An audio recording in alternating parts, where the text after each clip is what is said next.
And it's a curse on mankind, and I'll show you how. This was the first express trust in history. So they have claimed the whole world and all the souls therein. And you will see, by virtue of your birth certificate, that that is the title of your soul that they own in their registries. They have registered you. And that is the title to your soul.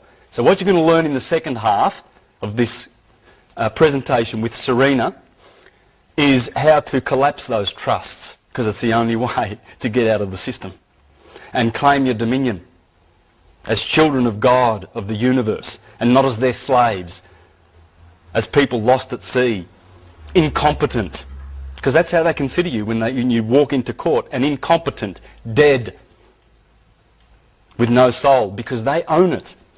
And those black judges who are priests of Baal, they are ecclesiastical. And I'll show you that after we go through a little bit more history. This is painful history, because if anyone of you have done their history and read a lot, you know, like through the Dark Ages, you'll know how much humanity suffered.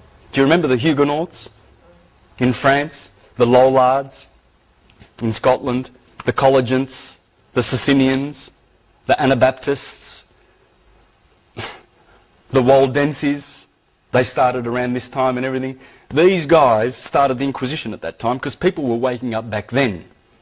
But they killed that. Then 200 years later, the Renaissance, that came back through the Hermetic wisdom that they were drawing from Egypt via Hermes, the Hermetica, which created all the geniuses that have ever existed, because every genius has read the Hermetica, because that's where the Bible draws all of its inspiration from.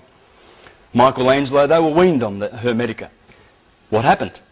Well, we're going to go through a bit of history to show how they came down on that awakening too. That Renaissance was squashed. This one ain't going to get squashed. This one, people are waking up. We shouldn't be angry about the evil that they represent. It's the fact that they are insane. They're insane. The elite families who control the Vatican and who are behind this corporation, and it's the corporation of the Apostle Peter. Because Constantine, we can go earlier than this, we can go to 325, Constantine the Great. Supposedly, hundreds of years later, they found Constantine's donation. And that donation was written to his Pope Sylvester, to his...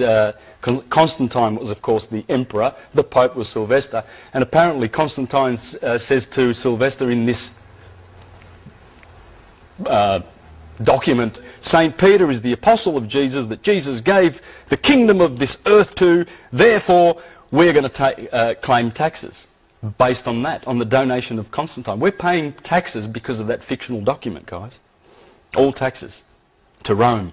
And the elite families, the insane Khazarian and Venetian black nobility families, just like the Saxe-Coburg-Gothas, that the Windsor family, false name.